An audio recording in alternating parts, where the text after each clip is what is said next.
So my wife has a friend from childhood named Anthony. I'm being candid when I say he and I don't get along. It's not like he's rude or disrespectful, nothing like that. But all I feel towards him is annoyance because of how much my wife sees him. He lives alone now and suffers from a medical condition, requiring him to go to the hospital to receive treatment regularly.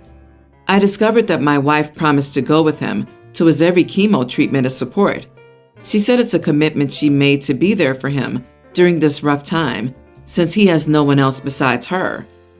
Okay, at first I had no issues with that, but then this started affecting me.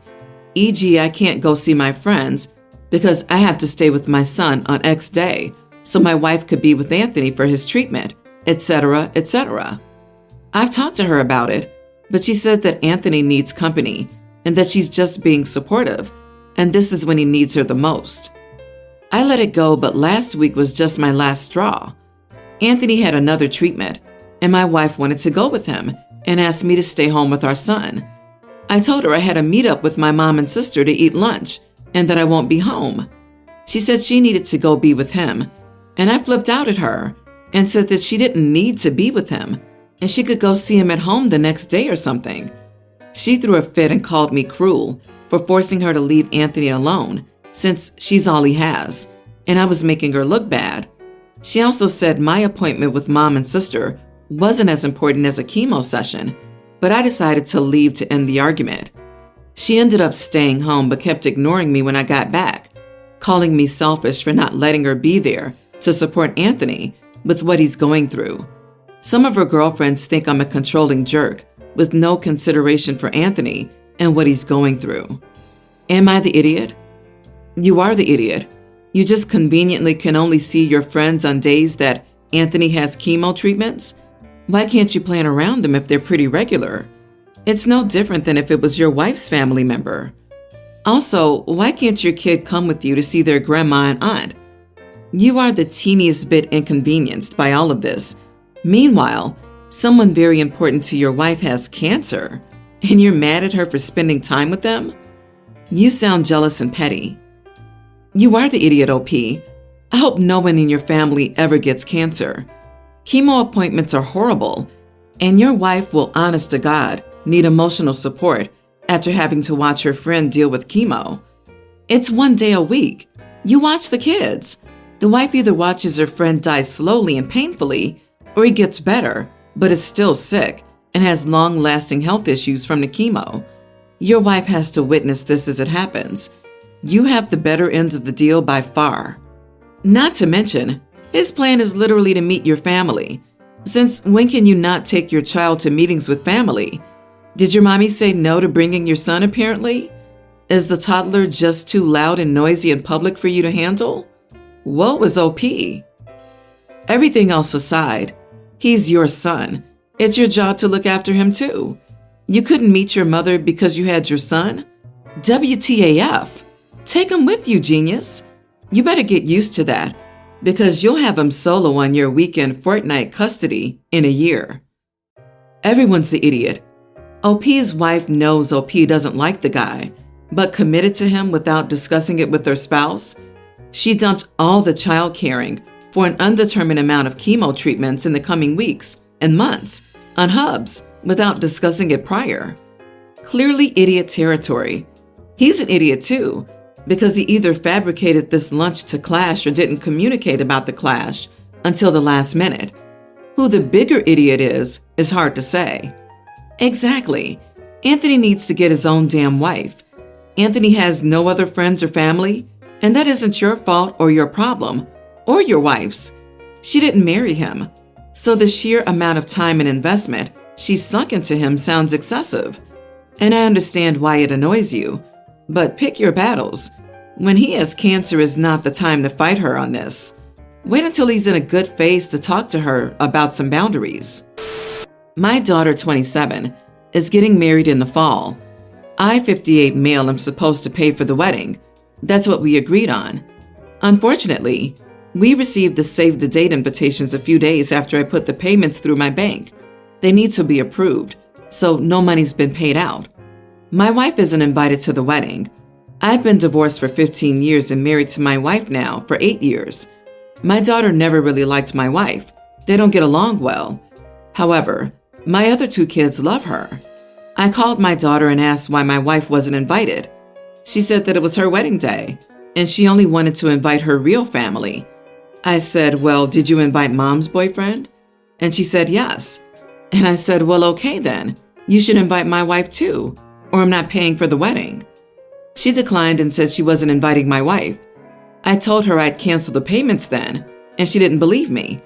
So I canceled them, and my daughter is now super angry with me, as is my ex-wife.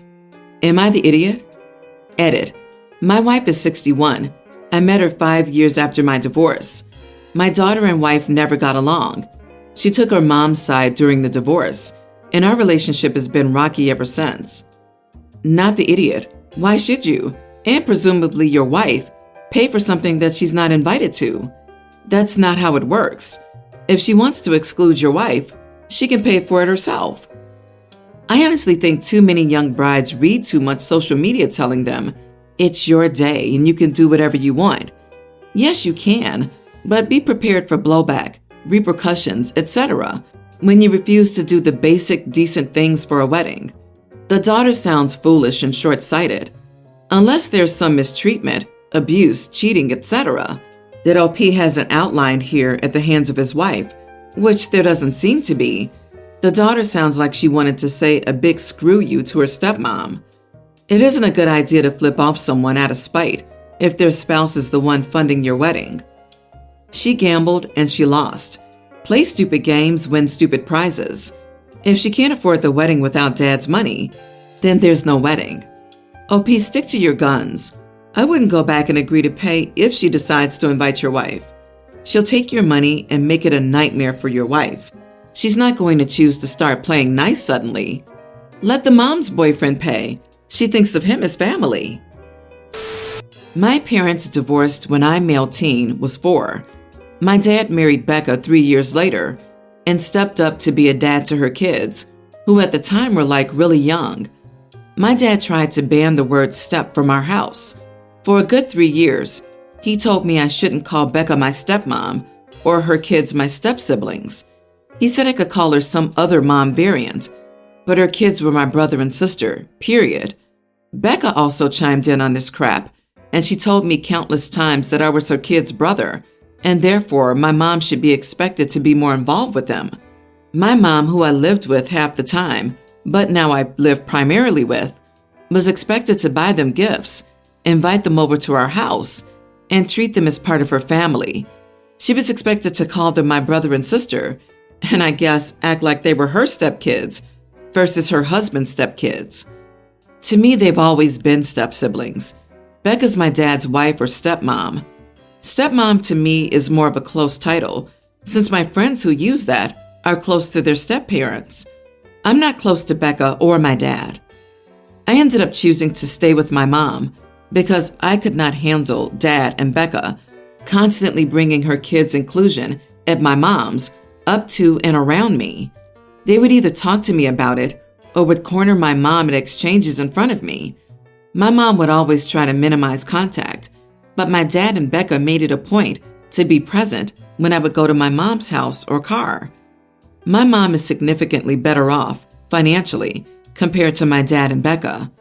I always assumed it's why they pushed the idea of my mom buying them gifts and including them in her life has been such a big push. They know I have stuff Becca's kids never get, and they know I get cool experiences. The last time my dad and Becca brought it up, I got mad. I had already told them to stop countless times in the past, to leave my mom alone and leave me out of it. I told them Becca's kids were not my brother and sister. They were my step-siblings, and I would keep using the step, regardless of whether or not they liked it. I also said that they're not my mom's kids, and therefore not included by her when she has me. I said they needed to get over that fact. They can't demand my mom buy gifts like she has 3 kids, or opens her home like she has 3, that she just has me. And by demanding crap, they're making crap toxic as heck. The point that got them the maddest was saying that they're not my brother and sister. They've always been big on steps being exclusionary. To me, it's just true though. No hard feelings towards Becca's kids, but step-siblings are how I see them. Am I the idiot? Not the idiot. It is wrong of your dad and stepmother to use you to manipulate your mother into claiming your ex's stepchildren, especially when you were younger. They should never have put you in that situation. Also, it's wrong for them to expect your mother to see their children as hers. It may seem unfair that the step-siblings have less than you, but life isn't fair. They see you as a bridge to your mom's bank account and are upset you aren't helping them with that. How do they not understand that trying to force a relationship with someone is the surest way of blocking a relationship from growing organically? It's not that they don't understand, it's that they don't care about actually growing the relationship. They want the money. Your mom doesn't have to have anything to do with any of them, and demanding she buys them presents is laughable. I don't know what your dad was like with her, but giving her orders like that is laughable. Hopefully your mom is ignoring it. Good for you for standing up for yourself and your mom.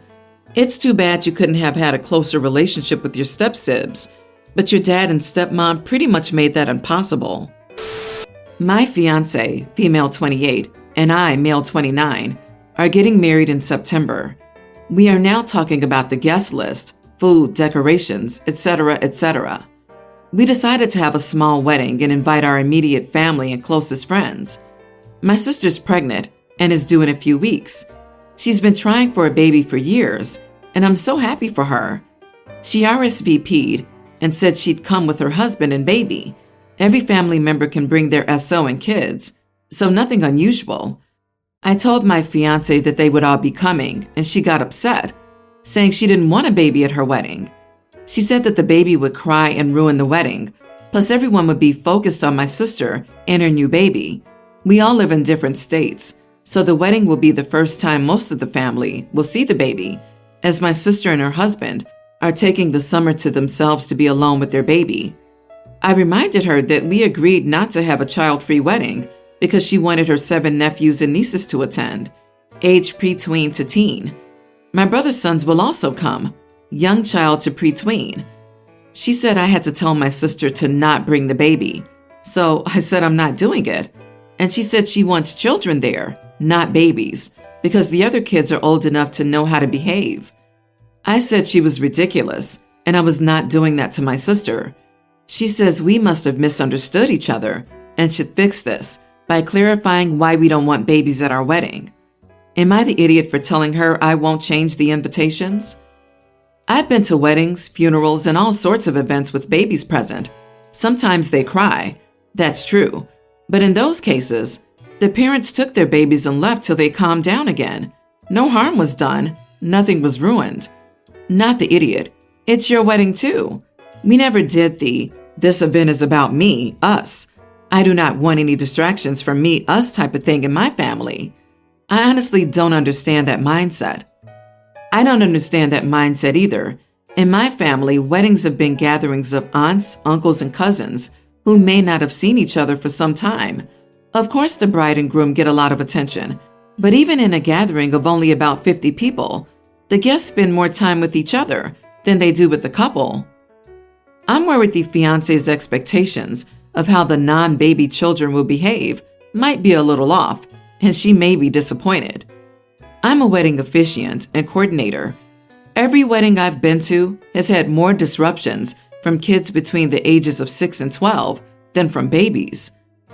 A child-free wedding is one thing, but inviting all nieces and nephews and deliberately excluding one of them because you're afraid they'll pull focus is ludicrous to me. And from what you've described, it sounds like the only thing your future wife cares about is that she doesn't have to share one crumb of attention with anyone else. This princess for a day bullshit has to stop. Your sister's supposed to be your fiance's new family member. Not caring about what this will put her through is cruel, and thinking that your sister being alone won't cause people to immediately ask, "Where's your baby?" is just stupid. Your sister will be getting the new mom's attention either way, and when that happens, your bride will likely melt down. She's jealous of a baby that hasn't been born yet. That's not an attractive look. My son, 18, has found out that one of his ex-girlfriends is 8 months pregnant. He knew nothing of her being pregnant until now, and now he's just expected to accept everything, no questions asked.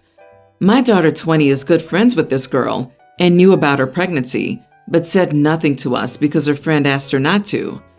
My son was head over heels for this lady, but she broke his heart by cheating on him and was very needy and manipulative. He spent a lot of money on her because she would ask for a gift my son couldn't afford and convince him to use one of my credit cards to achieve it. My daughter, who isn't currently living with us and is actually rooming with her near her college, is also being manipulated by her. She thinks she only does good and doesn't believe that she convinced her brother to use my credit card or that she even cheated. She showed up with my son's ex-girlfriend at my door to help her tell us that she was pregnant. When I saw her there at my door, visually pregnant, I knew she was going to say that my son was the father and immediately said that my son would not be putting any money or time until there was a paternity test proving that it's his child. My son backed me up and agreed. My daughter was horrified by my comment, accused me of encouraging him to be a deadbeat father, and was upset I didn't even give them a chance to explain themselves. My son's ex started crying, saying you always assume the worst of me, and that she went 8 months of pregnancy alone, and the least we could do is ensure she's taken care of for the betterment of his child. I do agree that if this is his child, we are going to ensure mom is doing well, to ensure baby's doing well. But I don't want my son to be involved with her, only to get his heart broken again, and only to find out that the child isn't his. Am I the idiot here? Not the idiot. She went through 8 months of pregnancy alone because she chose not to tell him. That's completely on her. A paternity test in this situation is completely reasonable. Did she give a reason for not telling him until it was far too late for him to be involved in other decisions? Wonder why? Perhaps because she was cheating on him. Why should your son believe a person who cheated on him? He should demand a paternity test, proving he's the father before giving her any money. If he isn't the father, she can go find whoever it is. That's life. They were in a relationship. She cheated, they broke up, and now she's pregnant. Anyone, no matter how old, should ask for a paternity test. The fact that she got defensive is a bit of a red flag. She should welcome the paternity test if she's being truthful. And your daughter seems naive if she assumes that a woman wouldn't lie to a man about paternity. This happens far too often, unfortunately. She's had 8 months to come forward and waits until the very end of the pregnancy. Sounds like she got dumped by the other dude and is looking for a baby daddy that'll take care of her. And what's up with your daughter? There are confidences you keep, and there are secrets that are always going to come out and explode. Everyone would have been better off with more than a month to plan for the baby about to enter the world.